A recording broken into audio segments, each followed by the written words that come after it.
Welcome, in front of me is a HUAWEI P40 Pro, and today I'll show you how to copy contacts from your SIM card to the device. So to get started, open up the dialer app, and from here tap on Contact, and 3 dots, and go into the settings.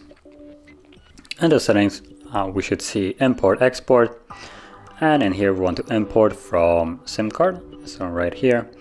And here you will see all the contacts that are located on your SIM card, so choose all of them or select the ones that you want to copy by just simply tapping on them like so.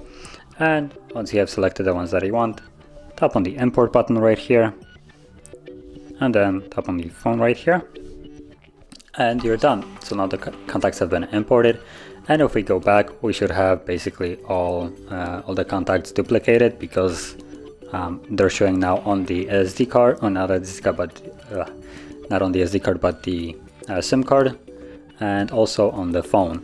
So if you were to take out the SIM card right now, the ones with the logo would disappear and only the ones without anything on the side would remain.